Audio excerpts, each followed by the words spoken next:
Dr. Mercy. I can welcome Dr. Mercy, and then she'll be there for us. So thank you so much, Dr. Mercy. I had forgotten that bit. All right, I stop sharing, and then you can come in. Asanteni sana. Dr. Mercy, the floor is yours. I will also be streaming live. Thank you. So I hope nobody has an issue with our streaming live. I'll be streaming live on Facebook for many other people who will not be able to be with us. Thank you, Dr. Mercy. You can come through.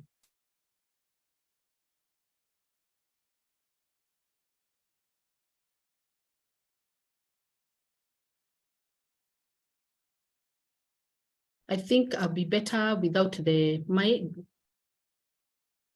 video. Yes, yeah, that's perfect. So I can go right ahead. Yes, today's topic is on career guidance intervention, and we need to bridge. How can we use career guidance to bridge the issue of youth unemployment? And because we have different categories of youth, we'll focus on the NEET, and we'll explain what NEET is as we go along. So the facts first about the youth. These images show how the global youth unemployment is a global problem. So we have the youth looking for jobs. Those ones are demanding that they need to be skilled. Others, they have completed and they are saying they're educated and unemployed. And so how can you help me? This is a cry of our children, of our brothers and sisters, our neighbors, and there's many youth going through this. And so in terms of youth unemployment, this describes the share of labor force that ages between 15 and 24 without work, but they are available for any kind of work and or are seeking employment. That is how globally youth unemployment has been described as the share of labor force ages between 15 to 24 without work, but they are available, not because they are refusing, but it's because it is not available. So globally, in terms of the youth, we have 75 million young people who are, and a global report shows that about 75 million young people were unemployed. This report from 2021. And according to ILO, the same, 732 million were out of the labor force. So in a Kenyan situation, the rate of youth is by 2022, the statistics show about 13% of the youth of the Kenyan population, they are youth. And the characteristics of this, that they are hardest hit by unemployment, they are discouraged, they are vulnerable, they are desperate, and then they also experience a lot of low self-esteem, and they also experience a lot of skills mismatch between the jobs that are available and the skills they possess. These are the facts, and you can comment on the chart whether these statistics are more or this is the situation on the ground. Any person doing any programs with the youth programming, they will be able to ascertain whether these facts are true. So in terms of, when we think in terms of the categories of youth, there are many. And I want to share with you these categories of the different types of youth that between 15 and 24. And they could be either former child laborers, they have been subscribed to into forced labor, former child soldiers, demobilized child soldiers, especially in areas where we have war-torn areas in DRC, Southern Sudan, within our region. These will be something that is prevalent. Then youth with disabilities. We have other youth that are academically discharged. We have others who are rural, others who are illiterate, others are dropouts either from they did not complete the full cycle of education, either dropped out at primary level or secondary level or within the tertiary education. So they have not completed the full cycle of education. Some ethnic minorities, and also we have girls who have been excluded from education and training opportunities, and others would be unemployed graduates, and then out of school youth in the informal economy. And then lastly, about not in education, not in employment or training. Those are the NEET, and these are the ones that we want to focus on today.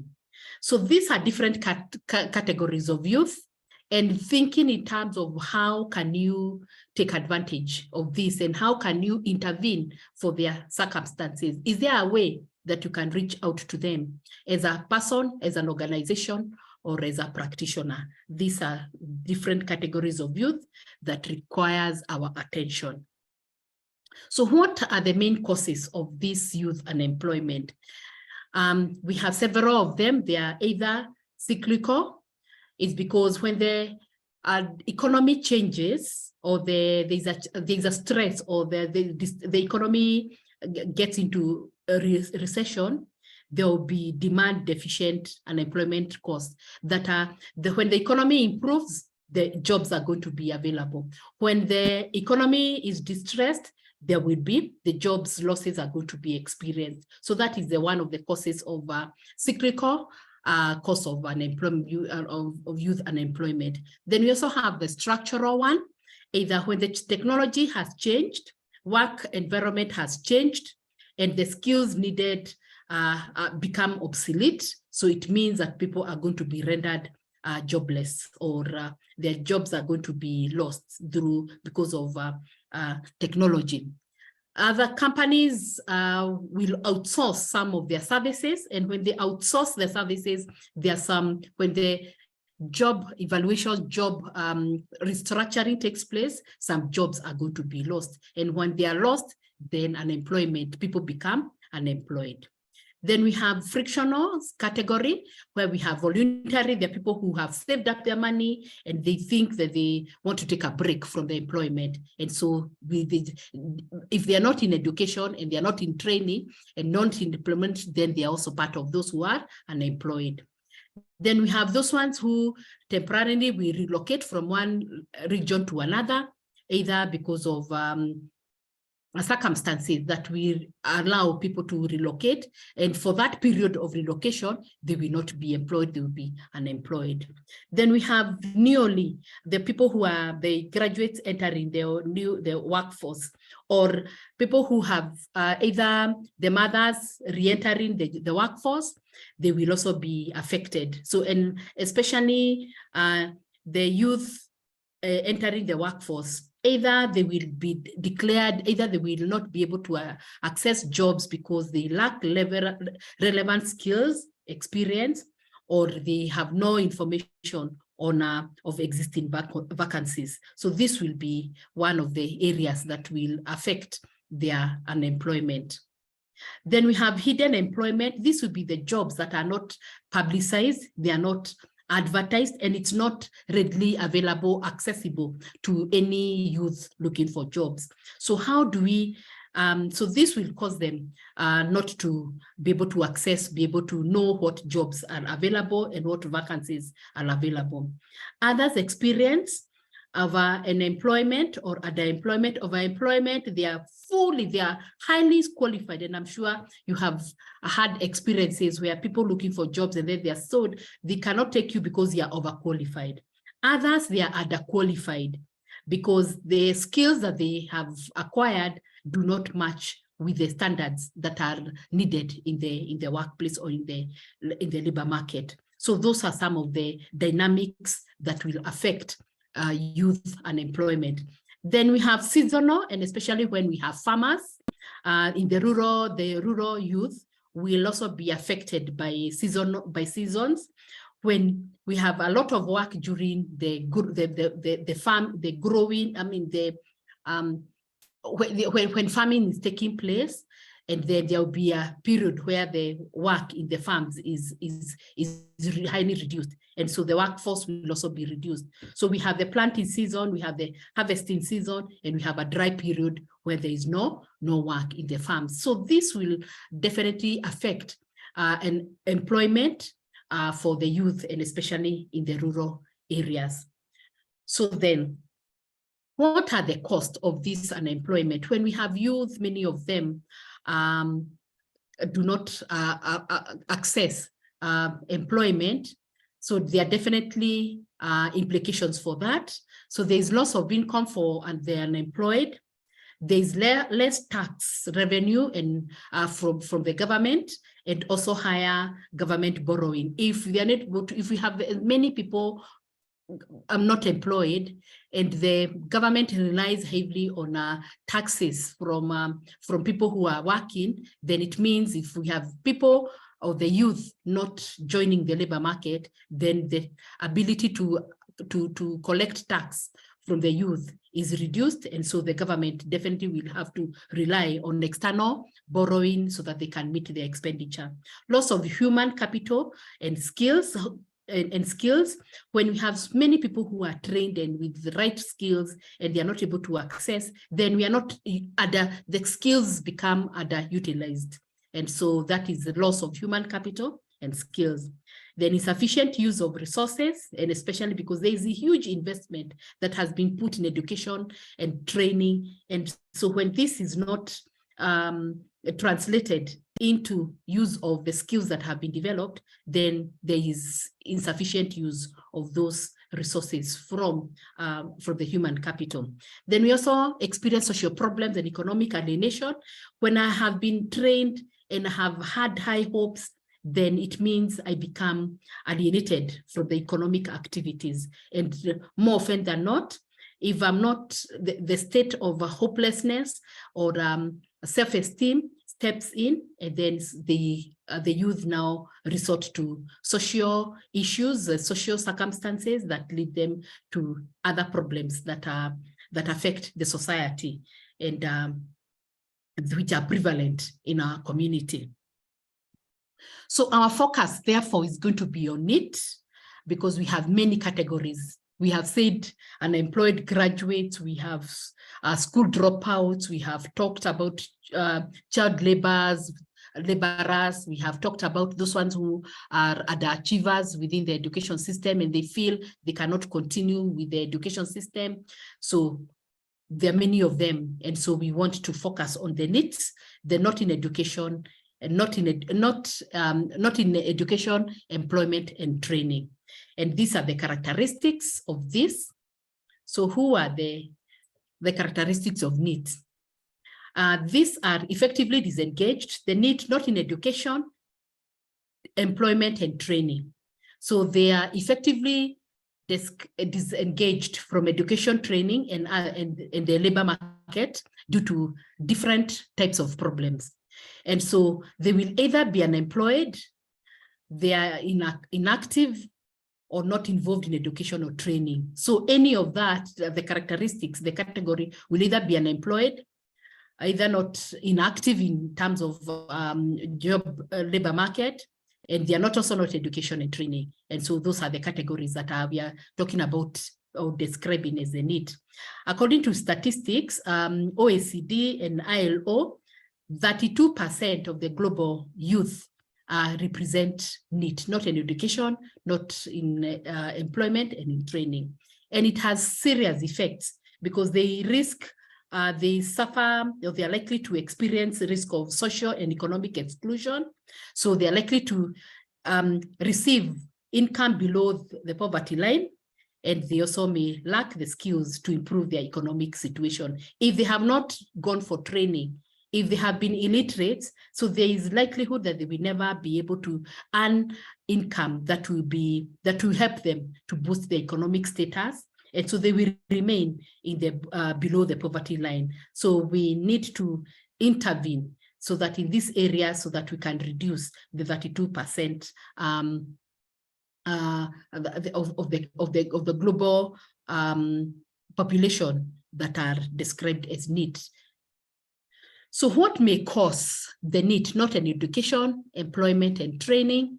There are several of them. We can, in terms of education attainment, skills deficiency, social and health issues, and then economic issues. So in terms of economic, this will be the low education and educational attainment. So they are not able to move from one level to another. And so they feel hopeless. And when they are not able to meet the standards that are required within the education system, they drop out. Others are under achievement. They are not able to meet the standards that are required for certain education requirements. And so they will then remain not in education and not in employment. Then others hate school, and so they will drop out. Others also fall out because of poor performance. So these are some of the areas that, in terms of educational reasons why we have experiences of NEET, will be one of them, educational attainment, but these are issues that can be fixed. And I'm sure through personal guidance and educational guidance, they can be able to be sorted. Then we have skills deficiency in terms of skills mismatch. Skills mismatch that I'm trained in this area, but the requirements for the job market, I fall short of those particular characteristics or the needs of that particular labor market. So I will remain, I'm not able to access jobs because my skills and the requirements for the job market are, they have a gap. Either underemployment or overemployment. Had also mentioned that other is when you have been trained in an area and then you start working in an area where you are not trained in, or the qualifications are far below what is the industry requires, or where you are over, their skills and skills level are very high and they do not meet the, I mean, they are far much higher than the requirements of the job characteristics. Then others who may not have tertiary education, basic education provides literacy, numeracy, and reading skills. And so if these are not, I mean, if people drop out, if the youth drop out at basic education up to Form 4, then it means they will not be able to access, they will not have the skills development, and so they will not be able to access the right jobs. So if they have not tertiary education, then it means it will be very unlikely end up being unemployed. Then others will be graduates and with no work experience, and the employers are looking for people who are experienced in certain areas. So at least ability to showcase their work experience and they are able to do the work. Others are social and health issues, either parenting at a young age. So we have girls who become young mothers at tender ages. And so they have to compromise either taking care of them, and especially where parents are not able to take care of their child, then it means they have to forego their education and the schooling. So then this then affects them in terms of being education and also not in employment. Poor health, drug abuse and substance abuse, special needs, education needs, and then we have mental illness, others who have been engaged in criminal activities, and then other gender stereotypes where we have the girls being discriminated or against in terms of preferences, in terms of occupational preferences, where the girls we prefer this and over other manual work or physical work that would be so difficult for them. So depending on the nature of the work, they will sometimes fall cause some discrimination or foreclosure of some areas that are either male or girls, both gender, male and female, may foreclose their opportunities. The economic, in terms of low family income and poverty, and especially if the families are not able to afford for education, even where we have free secondary education, free primary education, there are other costs, hidden costs that are associated with education, and some parents find it so difficult to meet those particular costs. So then it also affects, if a family is experiencing very low income levels, then their children are likely not to go to complete their education. Then others we have talked about are unemployment, and either because of skills deficiency or any other characteristics. So then what should we do? And how can we use career guidance as a means of intervention? So we'll use, because the different categories of the youth and then the nature of the causes of their unemployment, there is no one size that fits all solution. So we'll have different kind of characteristics, we'll have different types of challenges among the youth. And so we need to provide solutions that specific to individuals, and so that we can be able to have the right intervention. And so for this, we have used the triage approach, and think in terms of a hospital and how when we go to a hospital, what happens. And so this is the process of examining problems in order to decide which ones are most serious and which must be dealt with first. So as a practitioner or as a person in touch with this, the youth, if you use the triage approach, we'd think in terms of a hospital, and then the first station would be the nursing station, so that we can take either the reception, and then we are taken into the nursing station, so that the vitals are taken care of. I mean, to take preliminary examination, and the patient is able to share what they are suffering from, so that the nurse can be able to direct the patient to the next stage. So from triage, then we have the diagnosis, where the doctors are able to listen to the patient and be able to provide they weight the condition of the patient based on the information they have shared, and they will either recommend that they either give a prescription or they send the patient for further investigation, where further prognosis is done. And then from there, then the treatment is administered.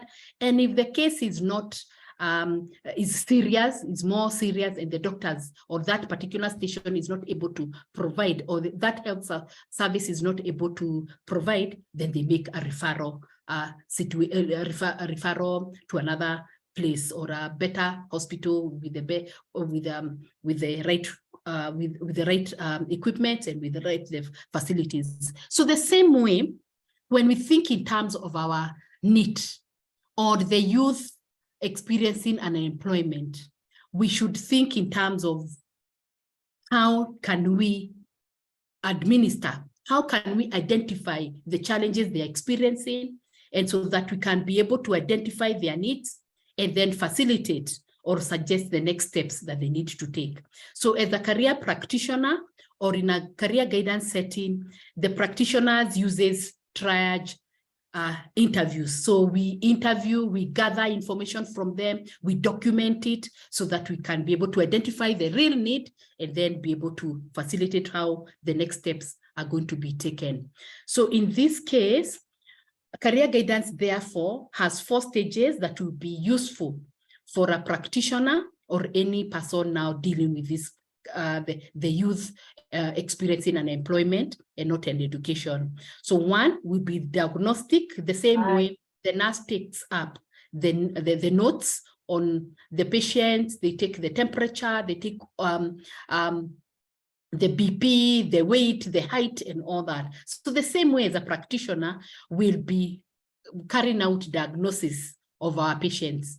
And our patients here will be the youth, and be able to identify what are their, in terms of their personal characteristics, what are their interests, what do they like, what are the barriers that are affecting them, and what are their ambitions, and what do they want to be. So that way, that information then helps us to respond so that we can be able to help them explore the opportunities that will be available to them.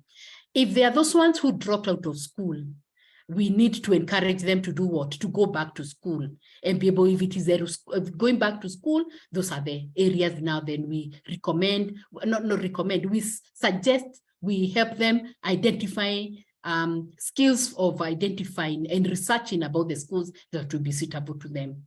Then if there are those ones who have no skills and they have finished maybe Form 4 and they need to go to the next stage, then we need now again the skills development based on who they are, what kind the kind of person they want to be. Then we are able to provide, they're able to create them that opportunity for them to be able to research and explore what would be best suitable for each one of them.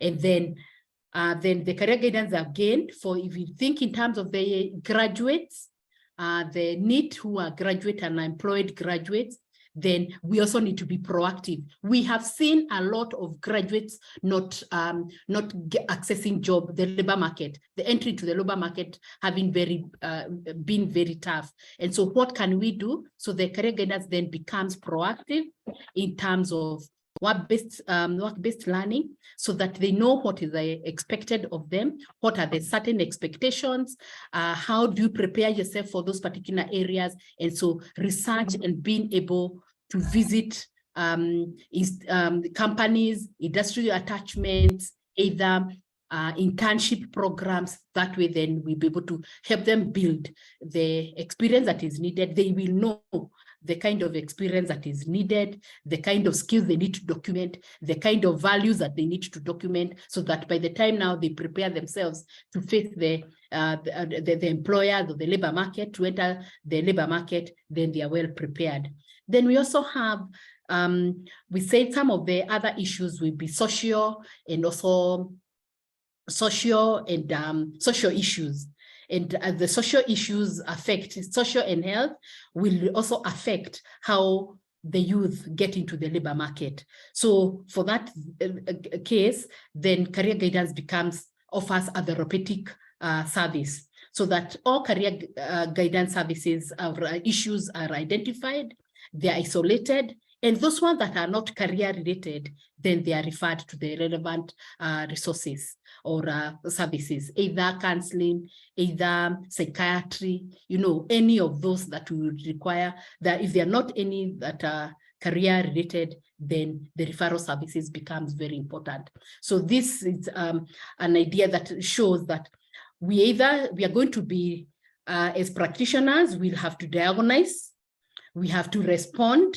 And once we respond, we need to create opportunities for them to explore their opportunities. Then we need to be proactive, so that if there are skills that are needed in the labor market, this 1, 2, 3, how can we expose them to the labor market requirements? And one of the ways is by instituting work-based learning. And then if there are other issues, we need also to identify career problems. And if those are not career related, then we should be able to make to provide referral services to them. So what are some of the suggested services that we can offer? Would be the assessments for us to diagnose career needs. Then we need to use career assessment tools. And these career assessment tools must be administered by the choice, depending on the category, depending on the need. And then they are administered by a qualified assessment administrators. Then we have the counseling.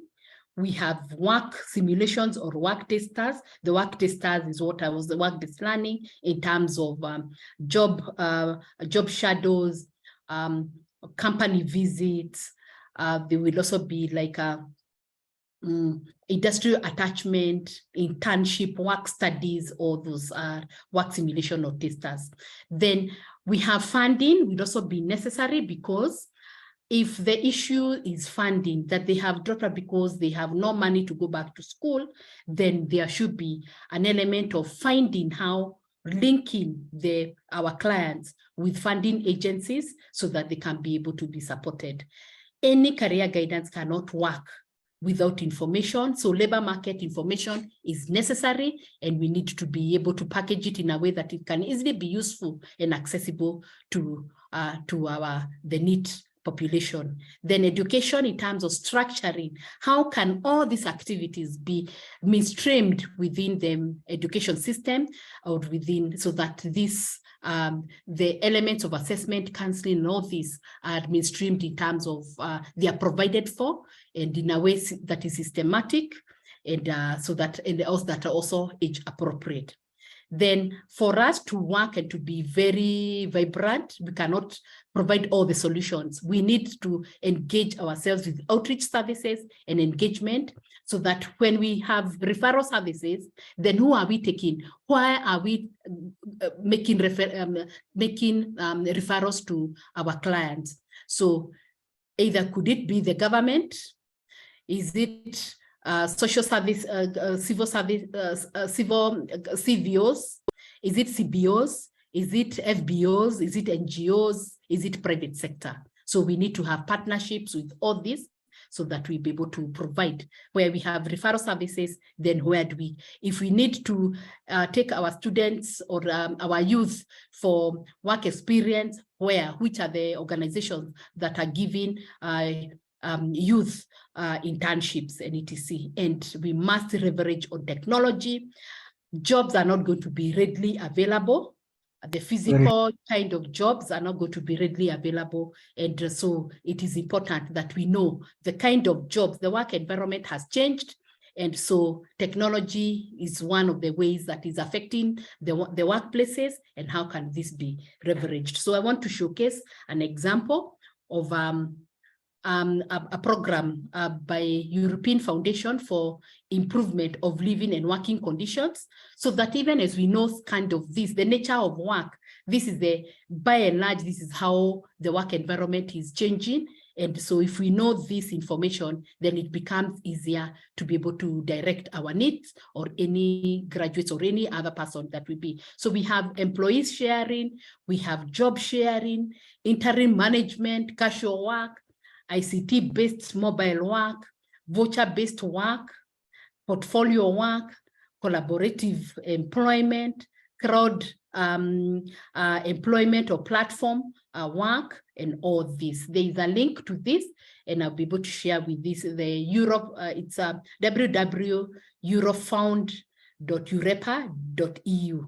So that is one of the sites that you'll be able to read more about them. And even if you are interested, this would be useful even for the youth, and especially knowing the transition from the school to the labor market. This is the kind of work going in the future. This is going to be the nature of work. And so if they are familiar with this, the earlier they become familiar with it, the better.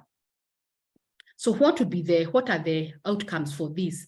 In terms of skills and knowledge and skills, so we'll be able to encourage our clients, or the need to will impact decision-making skills, opportunity awareness, transition skills, and then career management skills. These are some of the skills that they are going to, they are likely to learn.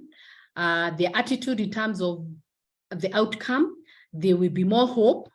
There will be sense of personal control. This is the state, the nature of work. I need to know how I plug in. So a sense of personal control, reduce anxiety, building resilience in terms of adaptability, and then motivation. And then the effect to be higher attainment, especially even if we have those ones who go into school, then we'll have higher attainment, acquiring the relevant training, better job entry processes, job quality and productivity, and then also adaptability to the work.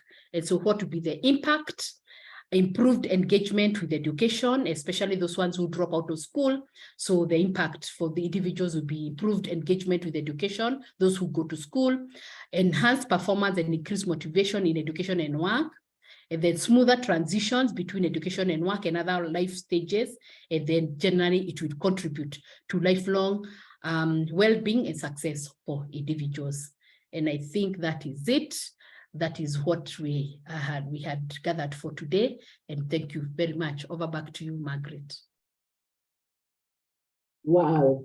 Thank you very much, Dr. Mercy. That is very, very thought-provoking if I was to be asked. And especially how you brought out the issues of the different categories of youth, different categories of people in different places, and how they can be assisted. And what I like about that is that she has told us that there is no solution that fits all, that you have to look at every situation differently. And that is why we use the triad, or we diagnose each, so that you are able to know that exactly what does each person require. If that was to be done, and if we practitioners were to do that, then it means that really we can actually reduce a lot of unemployment. A little hard work that needs to be done there, but I know it is possible. We are in all this together for us in the country as practitioners. This issue is a global issue, and is the issue that you're trying to see, how can we help? How can we actually bridge those statistics? Dr. Mercy, that was actually a very provoking, and that is very good. So I would like anybody to do their comments, or you can raise up your hand and you ask Dr. Mercy as she takes in some water. You can ask her any question. Isaac Warambo has a question. Jeremy said, thanks, Dr. Mercy, for such an enlightening presentation. Thank you very much, Jeremy. I always see you coming every week. Thank you so much. Isaac, yes, please unmute, and then you'll be able to ask the question. For this, my question is there a WhatsApp group for this? Yes, there is. Okay.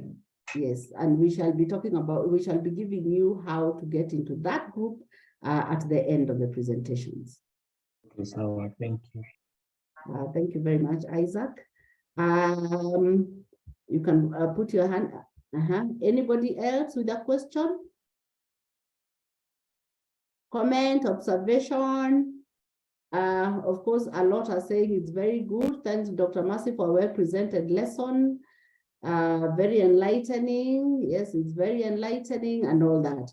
It's something that we all need to really interrogate ourselves and see, how do we help this? Because I am sure we have unemployed youth for cousins, sons, sisters, brothers, and all that.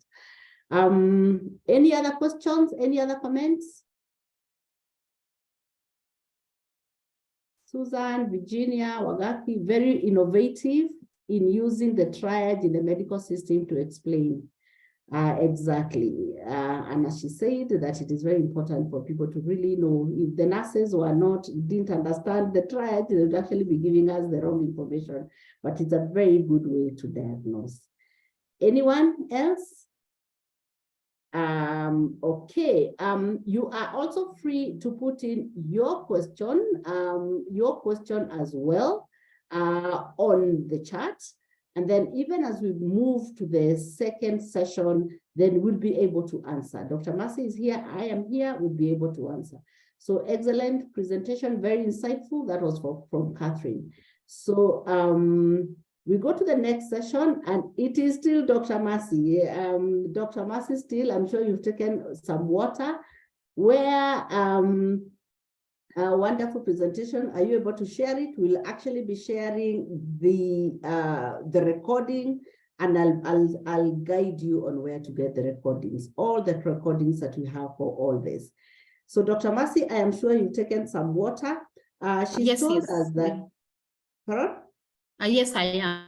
Okay, she has told us that for us to do all these things, for anybody to use that session, then what it's trying to tell us is that we need to be trained. It has to be, if you actually have to use assessments, if you have to diagnose the temperatures of the students, their blood pressure and all that, you need to know exactly how the readings go. So Dr. Mercy, you can tell us about how to get qualified, how to be the right doctors. Okay. So thank you. And back to this. And so the idea is that it's about reskilling. If we have many people unemployed and we don't have the right competencies and we want to step in and help, how can we be equipped? How can we get the right competencies? And so the idea is upskilling or acquiring the new skills. And the statistics in our situation, again, represent what happens. What kind of, other than why are students, I mean, we have different categories of the youth that we talked about between 15 to 29. There are those ones making choices in transition. Right now, the COOPS portal has been opened, and the students have access so that they can be able to change or make choices, new choices altogether. How are they going to make those choices? There are many of them that experience confusion. Others are undecided. Others have to, in terms of, they have too many choices. And then when they reach at the crossroads, they get lost. So we have even the CBC, the new trend. I mean, career guidance is going to be mainstreamed within the school system, the CBC. And so how can we participate in that? So statistics show about the transition from basic education into tertiary education. Again, is very, it's 30%. And 70% are the youth that remain. We cannot account for them. And then we have talked about the mismatch. We've talked about the misalignment within the workplace. The workplace, they say about only 7% feel they're in the right careers. And a global survey that was done by UNICEF in 2018, targeting 40 countries, 63% said they dislike their work and 24% hate their work. So that also again shows strong emotions about the nature of work. And so we need to, this is an intervention that is necessary, that is needed so that we can reduce some of these emotions. So for that reason, we co-developed a diploma in career guidance and development with ABMA. ABMA Education is awarding body in UK, and it is equated by Kenyan National Qualification Framework at level 6. And so the syllabus content has 4 areas of the cognitive competences, which cognitive means the skills to know. This is the concepts of theories and the theories of career guidance and development. The functional competences, the know-how, how will I deliver? We said we need the services for NEET requires outreach activities, requires work testers, they require counseling. So the qualification gives you the functional competences of how to conduct counseling, how to engage with stakeholders, how to deliver career information, and etc. And then the personal competences, know how to behave as a, how do I deliver? How do I, in terms, what are the skills and values as a personal, the personal competencies, the skills to know how to behave as a professional, and then ethical competencies, upholding the professional values that are needed. Every discipline has ethical principles that governs it. And so the same way with career guidance and development, there are also ethical principles that are useful for the delivery of the services across a lifespan and that are age appropriate. So in terms of standards, in terms of the qualification is recognized, equated, and accredited by Kenya National Qualification Framework. The assessment, awarding, and certification is done by ABMA Education UK. And then registration, CCGD is registered as a center by ABMA, and also we are registered by TVETA. And our staff, we have staff with masters in career guidance and development from global universities. And we also, one of the requirements as a college, TVETA trainers must be licensed. And I am a TVETA licensed trainer in this area. So the course delivery, it is guided virtual classes in the evening. And then we have a learning management system that are for any other learning activities. Any lessons beyond the 2 hours guided virtual classes are posted on learning activities on our learning management system, so that we have, the student or the learner can be able to access any materials that are self-paced. And then we have assignments, again, are done online, and they are also submitted online.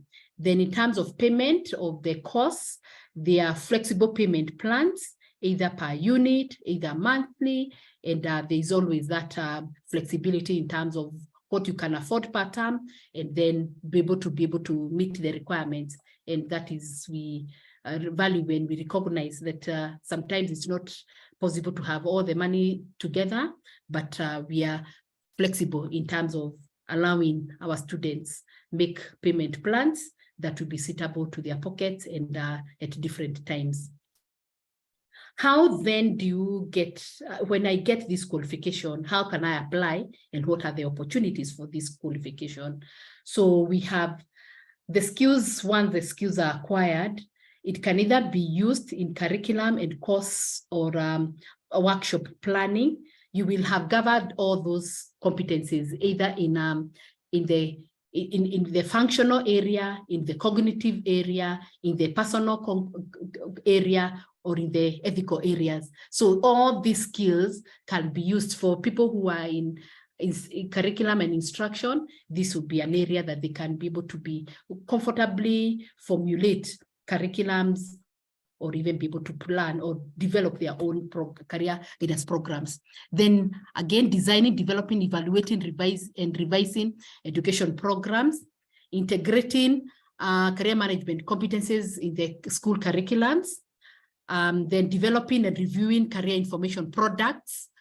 Career guidance cannot work without information. And so there's a huge opportunity for people who can be able to develop or come up with career information resources so that they can be easily accessible. Then we have also opportunity for helping people document their information, document their experiences, the values, and etc. into portfolios. In the new CBC, the students will be able to document and showcase their career portfolios, and one of the ways is part of the career information, and how can that be arranged systematically so that I can be able to showcase my experience, and also how the event when the students start choosing their courses. So they refer to their file and they'll be able to see what would be best suitable for each one of them. So these are the skills that we can be able to help either both parents, students, and schools, and etc., and any other person in need of this. So where are the opportunities? In learning institutions, either directed for students, parents, helping unpacking the CBC, the career service departments in tertiary education, the services to NEET. I think that's what we were talking about. The services to career changers or in transitions, when people have experienced job losses, redundancy, early retirement, how can we also provide that service? Again, as an individual, I'm already doing only one area. I can be able to expand the scope of my service, either as a consultant, and also to be able to have other services like coaching, advising, or information specialists. These are the areas that will be suitable. So specifically in junior secondary, and this is now official, that career guidance is mainstreamed within the school system. So there'll be the offering of career guidance for all learners, and there'll be requirements of that career guidance committee are set up, and then it is also timetabled, and then the students, the department is supposed to sensitize all learners on career choices. Then we also have opportunity to collaborate. They also encourage the collaborate with parents and guardians so that they can help them in choosing their pathways. Then they are also, if the schools do not have the career guidance specialists or a person, one trained in that area, they can also outsource the service of the services of experts. And this is going to be provided for by the Ministry of Education.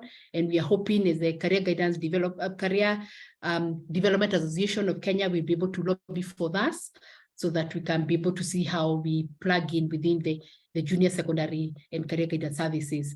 And then all these then opportunities for exposing learners to job shadowing and nurturing their career opportunities. So this is one of the areas.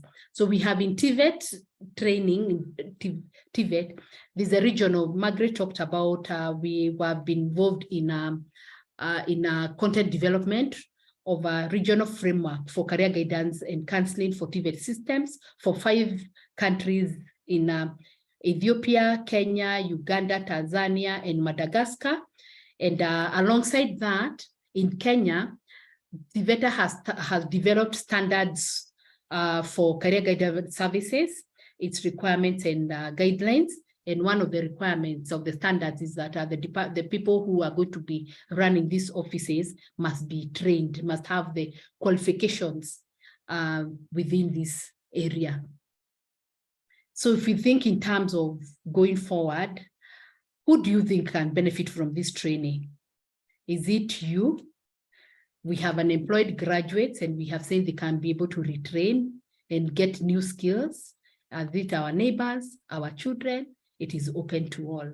And we have the final call. We have the first class in May.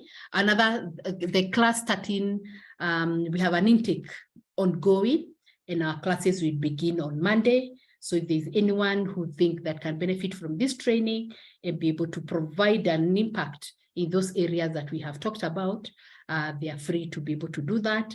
And Margaret will be able to provide a link so that you can register and we'll be able to reach out to you from tomorrow. So the faculty members for this, we have, I teach career guidance, the fundamentals of the history of career guidance and also assessments. Pauline teaches career guidance for work setting. Dr. Fidel teaches career guidance for special needs. Nikki for career education programs and theories and practice of career guidance. Mrs. Ami Woolley for career advising, career mentoring, and career information. Polly Wiggins, career guidance for professional practice and also coaching. Nina Taylor from South Africa, academic research methods. And then we have others like we cannot also operate without support. So we have management system support by Edward Aligula, who is also a PhD candidate with African International University. And his studies is in assessment. His area is in assessment. So he actually also helps us in this area. So we have very few people trained in this, and I leave you with this. Just as Jesus was calling for people who are going to be his disciples, the harvest is plentiful, but the laborers are few. We have under very few. The first cohort of qualified career guidance practitioners have just finished their coursework. They're going into internship for about 3 months, and we only have 10. This is the first group that is trained in this qualification.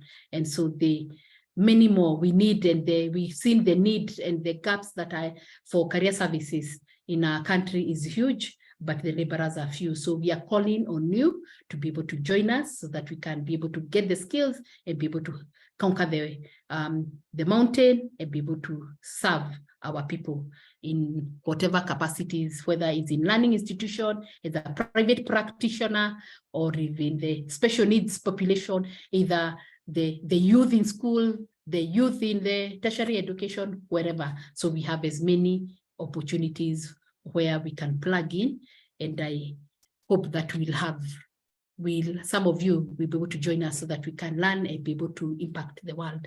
Thank you, and back to you, Margaret. Thank you very much, Dr. Massey, for that. Very key as well. Told us how we need to be qualified. And of course, I salute our first cohort, some of the ones that I can see here. I can see Susan Daria. You can say hello if you are able to. I can see Scholar. I can see Jacqueline. These are pioneers in the first class, and they will actually be the ones who will actually be the light for many of us. So thank you so much. And we hope to be as many and as more as Dr. Massey has alluded to. So Dr. Massey, there is a comment. Let me see whether it's a comment or a question. This is Jacqueline. She said being proactive as students need to be proactive as they prepare to go for internship. Learner can use their thinking brain to create and problem solve and connect with others through research, develop, and all that. Who will use what I'm studying? Where will it be used? How will it be used? Very, very key that they really need to interrogate. And then Titus has said the problem currently in Kenya is that there is a gap in the transient between the, I think you need transition between gap after graduation and getting a job of the course you studied for. What is an efficient aspect to consider to ease this pressure on our graduates, Dr. Mercy? We said, sorry. Oh, okay. I think we have mentioned that once we in terms of one of the ways to be able to bridge the gap is work-based learning. Work-based learning, exposing to know, they're helping our trainees in tertiary education to know the expectation of the labor market.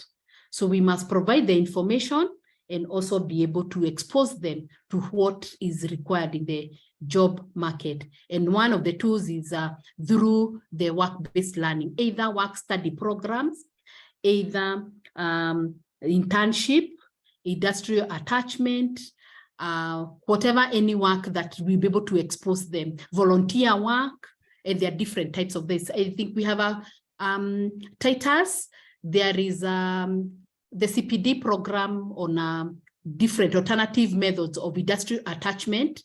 We'll be able to, Margaret, you can be able to share that, the link, so that you can be able to see the different aspects of work-based learning, so that we can be able to expose our learners to that.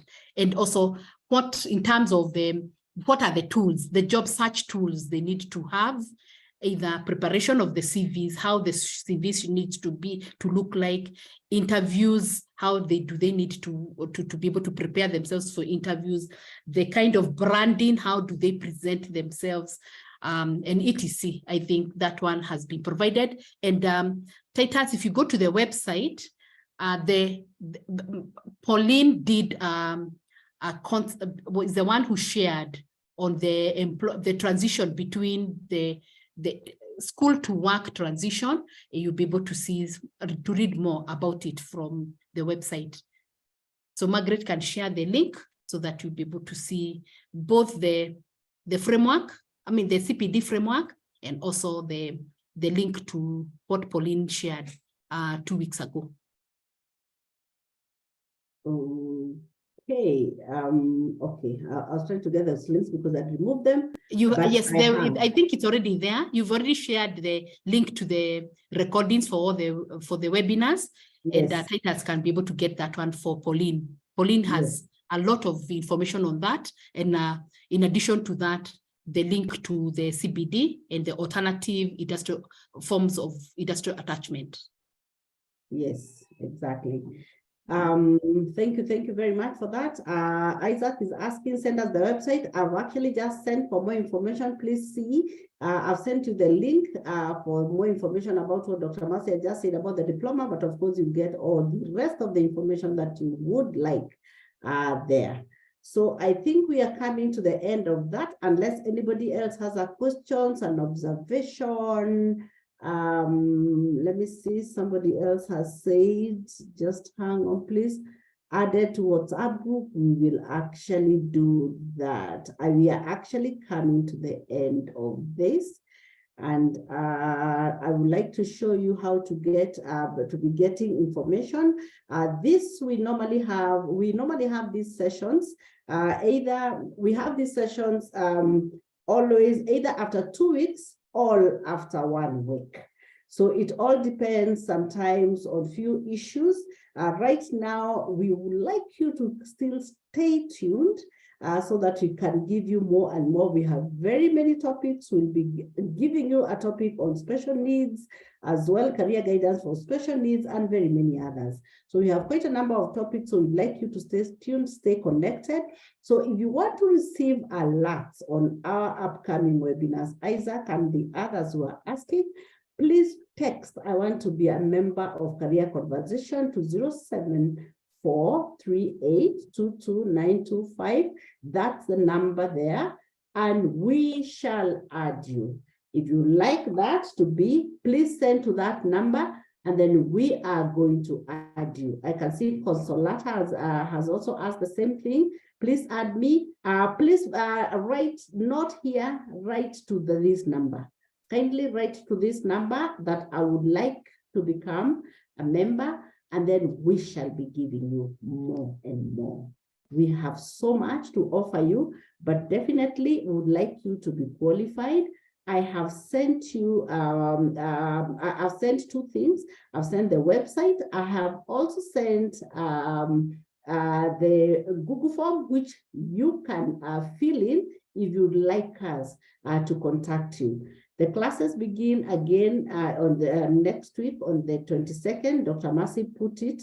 We already have quite a number of students who have registered and would like to have more and more.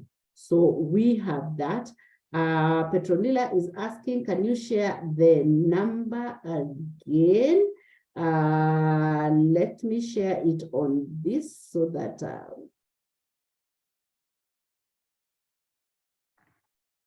let me share it so that you can get it from here. We need to have you as more. Just hang on, just hang on. All right, I'm sharing right now. There is the number. The first time here, and it was worth every minute. That is Petronilla. I think I haven't shared it. Just hang on, just 1 minute.